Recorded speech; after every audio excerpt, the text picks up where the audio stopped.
Welcome to Linny Leather, makers of fine leather guitar straps and many other wonderful custom leather things. Link in the description. What we're going to be looking at today is this Gibson Les Paul Standard 50s Gold Top, and talk about Gibson's quality control here, 2024, it's March, and just share the experiences that we've had recently trying to buy a new Gibson guitar. Hopefully you have better experiences, and just know that we love Gibson. I love Gibson. This is in no way a slam on Gibson, but just so you have a data point of someone who's not a Gibson salesman, who's been trying to buy a Gibson. This one is going back. The one that I bought before this went back, and a bunch of the ones at the shop that I looked at originally when I bought the first one had some pretty major issues.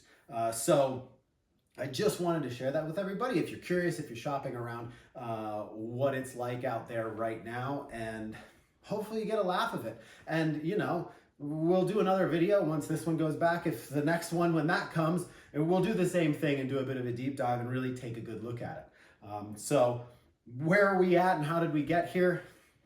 My 40th birthday came up recently, and I've had a lot of Gibson Les Pauls over the years, all the way back to the Norland stuff and whatever, and classics and traditionals and standards and customs and whatever, a variety. I'd always bought them used, and I said, I'm gonna go out and get myself, 40th birthday present, new Gibson Les Paul Standard 50s Gold Top is kind of my vibe. There's some other colors that I was looking at too, but basically went to local authorized Gibson retailer and played a bunch of guitars, played at least a dozen Les Pauls, which is a good way to go about buying one, because you really know what you're getting into as far as quality control issues, as well as the weight and the feel and everything else, and the neck shape and the fret size and all of that stuff that you may or may not like, and you can see all the different details of all the different models. So I basically knew going in, I probably wanted a gold top, and I had them, the poor guys, get out, a handful of the gold tops that were in the back of the shop, sort of in their little warehouse that they have. The ones that they had on the floor had some fretboard issues, chips of wood sort of missing, and frets that weren't fully seated in the fretboard. Like there's literally a little gap of air between the bottom of the fret and the wood, and you can see through to the tang of the fret, and just some weird stuff. So had the guy bring out, we went through 6 Les Paul Gold Tops, both the P90 ones and the humbucker ones, because honestly I like P90s too, before I found one that I really liked and I bought that one. Also, know if you're shopping Les Paul Standard line, there's a big weight difference. These can go anywhere from about 8.5 pounds to about 11.5 pounds. And maybe you've seen some lighter or heavier than that even. That's just what I've seen in some real sort of basic shopping around. The one that I bought that day was 9 pounds, 9.15 pounds. And I was pretty happy with that weight, and that's wonderful. Whether or not the weight of any guitar makes a difference, of course it does in a lot of different ways, not least of which, just if you're standing up playing the thing, some people like heavy guitars, some people like lighter guitars. Lighter guitars are more likely to vibrate and resonate and create some additional harmonic stuff, where heavier guitars have a more sort of focused sound that works a lot better. If you're actually playing live on stage, loud, especially with gain, that's why they like the heavy guitars. 9 pounds for me is a happy medium. 8.5, 9 pounds, a little bit over, fine with that, no problem. I'm not super picky, to be honest. But that's where you are with that. If you're shopping around, just be aware that there is a huge variety.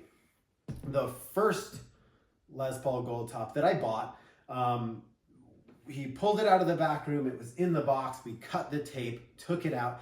The shop had not set that guitar up. And that's an important factor here. If you buy one, have the guitar shop set it up. I bought that one because it was a good weight and it had the fewest visible issues, right? There weren't, pieces of wood missing in the fretboard. There weren't obvious sort of finish flaws. And honestly, it sounded really good. I plugged it in, I was really happy, and I bought it. It was my birthday and I wanted to, so I did. It had some buzz on some frets on the fretboard. As you made your way up the neck, notes rang out nice and clear and true, nice and clear and true, nice and clear and true, and you get up around the 12th fret, especially sort of on the lower end of things here, and bzz, bzz, bzz, bzz. And okay, what's going on? You get a lot of kind of buzzing. Well, looking at that guitar at the time, there was a lot of relief in the neck. The truss rod needed to be adjusted, and the bridge was pretty high, and things were kind of wacky. It needed a setup bad. Being able to do all of that stuff, I bought the guitar anyway, and that's fine. I got it home, I played it, I was happy. A few days of goofing around, kind of just in the honeymoon phase with the guitar, having a good time, I decided to actually do a setup and put some new strings on it. So had some strings, put the new strings on, tweaked the truss rod, got the bridge height right, set the action, nice medium action, nothing crazy low, and the buzz is still there. So, okay, let's see what's going on, and took a real close look at the frets.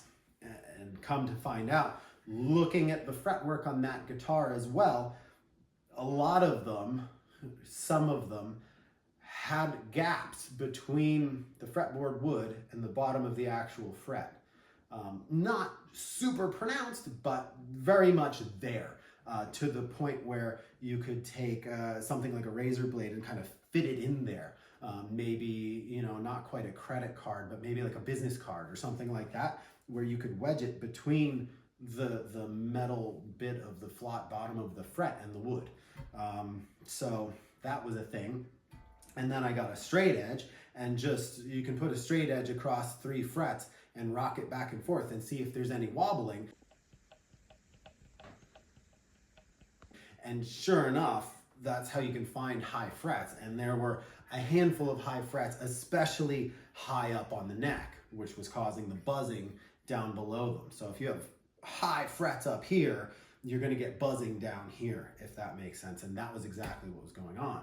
I tweaked the truss rod a little bit more to try and compensate for that and raise the bridge a little and try and play some games with it, and I got it better. But it was definitely still buzzing. It definitely had high frets. It definitely had frets that weren't seated in the fretboard. And I said, okay, now we're in trouble. That guitar also did have some finish issues. And we'll play, here's some photos and stuff from that. Nothing super major, nothing that I couldn't have lived with if it played amazing and everything was wonderful. But at that point, between the playability issues and the finish stuff, it certainly qualified for a return to Gibson. I could have taken it back to the shop that I bought it at and gotten a refund or a different guitar, but I knew they didn't have another guitar that I wanted there, having played all of the gold tops in the store. So went the Gibson route and sent it back. They, told them of the problems. They send you an RMA, you box it up, send it to Nashville. They check it out and confirm the problems. Sure enough, it's got problems. We're going to replace your guitar. This takes, weeks have gone by at this point, and they finally say your new guitar is on the way. Okay, great. That's this guitar. This is the replacement. So that took, all told, about a month, 3 weeks to a month, somewhere in there. And this one shows up. This one, fit and finish, at first glance, is pretty good. So I had it for a minute. It came in the mail yesterday, and I've been goofing around with it. But again, looks good from far, but far from good. Took a closer look at it, kind of just put it on the bench and took a look at some setup stuff and took a look at some, more up close fit and finish. And this one's going back too. We've already got RMA for this, and it's going back in the mail, and we're going to be on to number 3. The reasons for that, and I'll show you in the close-ups here. I've got my little list. First of all, when this replacement guitar showed up, it was obvious that this is not a brand new guitar. There's no protective plastic film on the pick guard.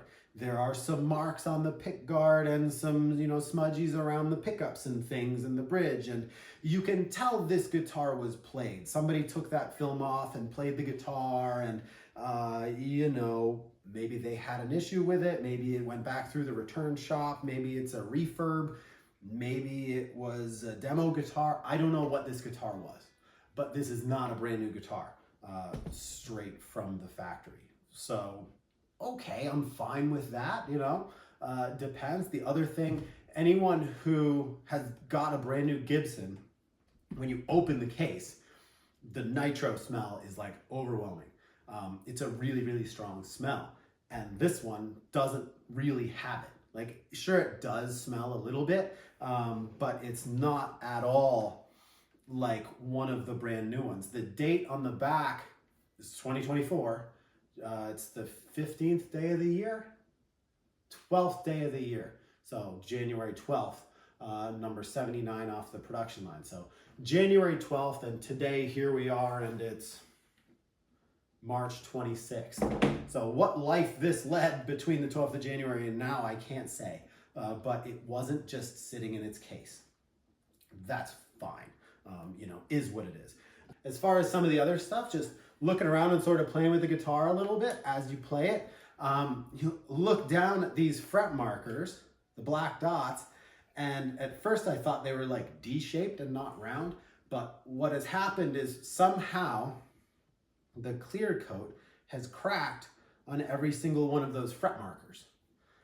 I don't know how that would happen. My best guess is that somehow this guitar was like cold and got hit by the sun, and those black dots warmed up,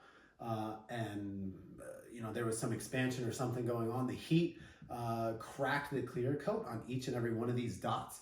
Not sure how it happened. That's my best guess. But either way, it definitely did happen, and you can see it, and it's a little bit annoying, you know? Again, is it a deal breaker in and of itself? No, but like, put it on the list and move on, you know? The next thing, crap under the clear coat. Excuse my list. This is the list that's going in the box with the guitar as it goes back to Gibson, so when they look at it, they can tell what's going on, why it's been returned. Crap under the clear coat in the cutaway and on the bottom of the guitar. So as you're looking at it, around this binding area in here and all around this area, there's like, it looks like maybe sawdust or something that was still there when this got sprayed with clear coat. And there's under here, there's like some hair or some fuzzy like t-shirt lint string material or something like that. And there's, you know, as you look around, there's just, it wasn't cleaned up right thoroughly before the clear coat was sprayed in some areas. You know, it goes to the top of the nut. You know, you look at the top of the nut and there's some dots of red paint under the clear coat. How did that get there? Obviously in the paint shop or something. You know, crap under the clear coat and other colors of paint and stuff around, and you know, okay, they didn't clean it up nice before they sprayed it. Deal breaker, probably not, but put it on the list, right? That's when I sat down and said, okay, let's see and actually do a little setup on this thing and check out the frets and the fretwork and the fretboard and the fret ends and all of that stuff, because to me, that's the heart of the guitar, right? That's what you're interacting with the most.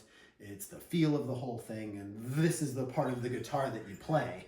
You know, you're down here picking the strings, obviously, but the neck is very, very important. So taking a closer look at the neck, again, got a little straight edge out and go along on the frets and see if there are any frets that are high, and sure enough, fret 2, 4, 18, and 20 are high.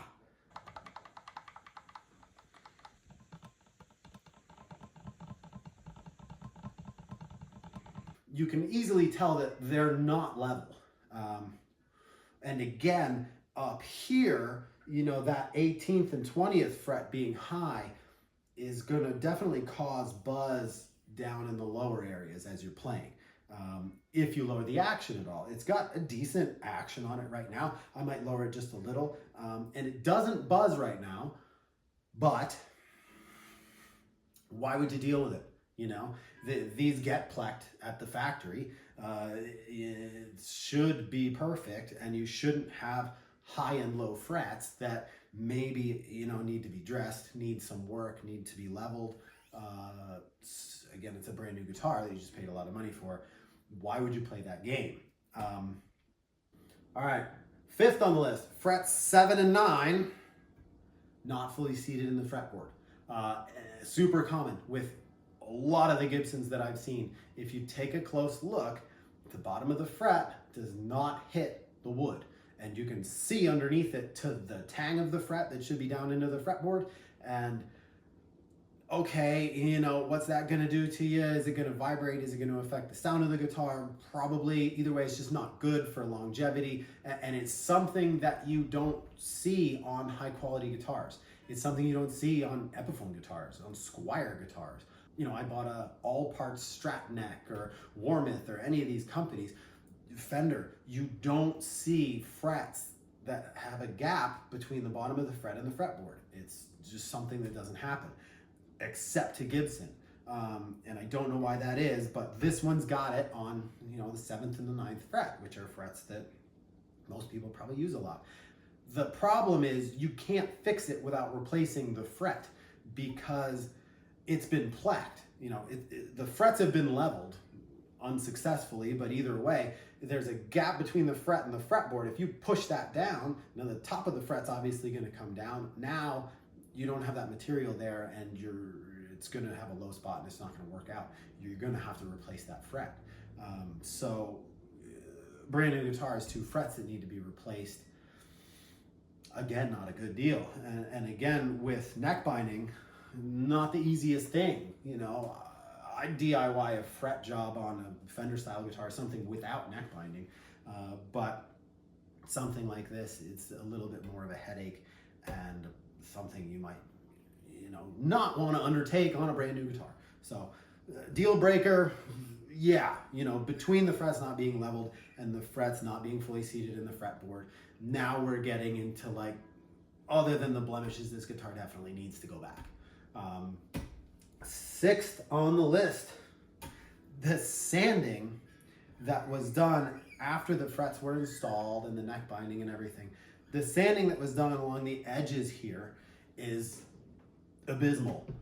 It looks like a child did it with dirty, you know, 60 grit sandpaper, and it feels like that too. I don't know how that got through quality control. I don't know how it happened in the first place, but either way, it's rough to the touch. It's funny, and if you look at it, it's just kind of a disaster, right? And there's no fix for that other than redoing the binding on the neck, which has clear coat over it, and refinishing the guitar, and that's just a road that you're not going to go down.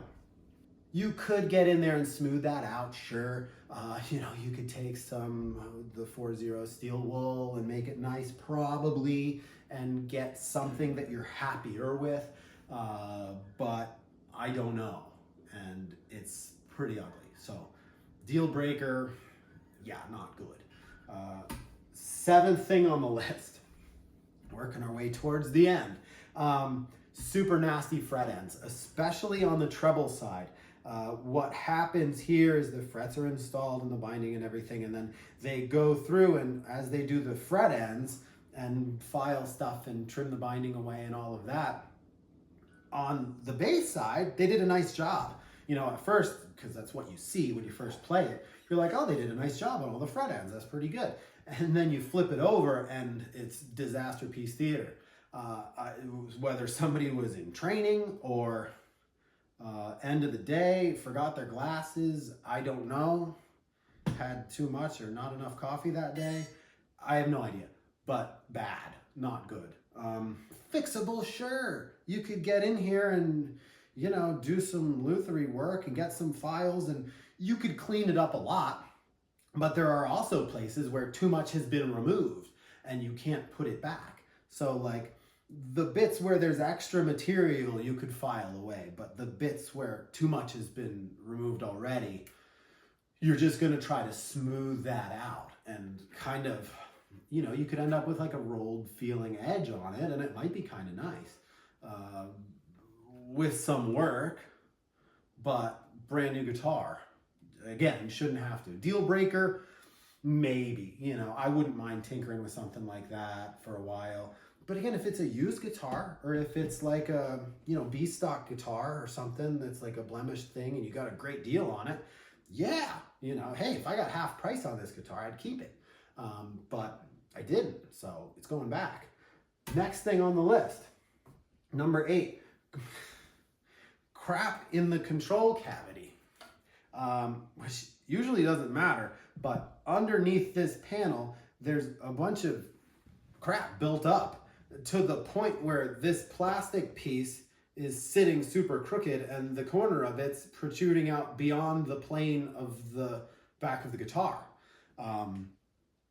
Here's a photo, and that's just from whoever was supposed to clean that out said no one's ever going to see that, it doesn't matter, and didn't realize that if you have enough crap in there, it's going to make that piece of plastic sit proud of the back of the guitar, and that's just not nice, right? Like, just take a second and squeege around there, you know, between whichever finishing processes that needs to happen, you know, probably before the clear coat. I don't know what that goop is. It's either some stain stuff or a pile of sawdust that got left in there, or some of, if there is like a pore filler or some other, you know, material that was in there that got sprayed over and now it's in there for good, unless you chisel it out.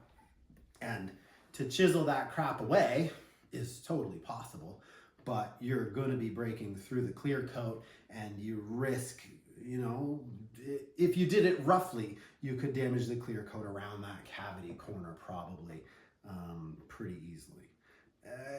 Deal breaker? No. Hard fix? Probably not. You know, but should the guitar have just crap built up in there to the point where the control cavity cover is sitting crooked and proud of that? No, like, it just shouldn't be there. And especially compounded with all the rest of it, it's a little bit like, all right, what the hell's going on here? Again, none of them are super deal breakers, but when you pile them all up, it's like, no, absolutely not.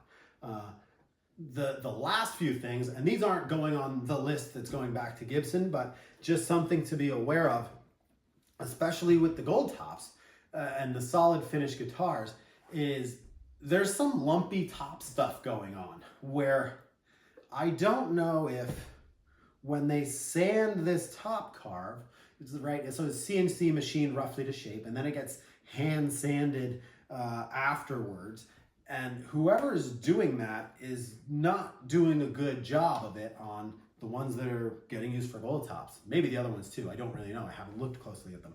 But because it's got the metallic finish, it's super easy to see if there's lumps or depressions in the wood.